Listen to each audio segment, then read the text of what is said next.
রবিবার উদয়পুর নবারুণ ক্লাবের প্রতিষ্ঠা দিবস উপলক্ষে অনুষ্ঠিত হয় এক রক্তদান শিবির। উদ্বোধন করেন রাজ্যের অর্থমন্ত্রী প্রণজিৎ সিংহ রায়। উপস্থিত ছিলেন বিধায়ক জিতেন্দ্র মজুমদার, উদয়পুর পুর পরিষদের চেয়ারম্যান শীতল চন্দ্র মজুমদার ও বিশিষ্ট সমাজসেবী সবিতা নাগ সহ ক্লাব কর্মকর্তা।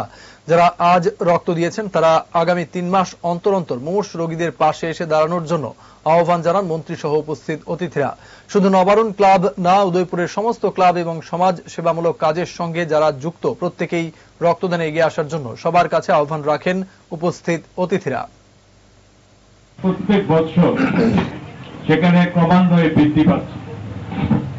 একটা সময় রক্তদানটা শুধুমাত্র শহর কেন্দ্রিক, একটা যুবকদের মধ্যে যা একটা সীমাবদ্ধতা ছিল এবং বিশেষ করে মহিলারা এর থেকে একটু দূরে থাকত। গ্রামীণ এলাকার লোকজনরা এই রক্তদান শিবিরের সঙ্গে তারা যুক্ত হতো না। বর্তমানে সেই দিন কাটিয়ে এখন শুধু যুবক সম্প্রদায়ের মধ্যে শুধু সীমাবদ্ধ নয় এবং নিয়মানুবর্তিতার মধ্যে এই লিমিটের মধ্যে বহু যারা এই রক্তদান শিবিরের সঙ্গে যুক্ত হচ্ছে। মহিলাদের অনেক সংখ্যক মহিলা যুক্ত হচ্ছে। গ্রামীণ এলাকাতে সেখানে আর এই বাধ্যবাধকতা নেই, সকল অংশ মিলেই যেখানে রক্তদান শিবিরে রক্তদানের এই কাজের সঙ্গে যুক্ত হচ্ছে।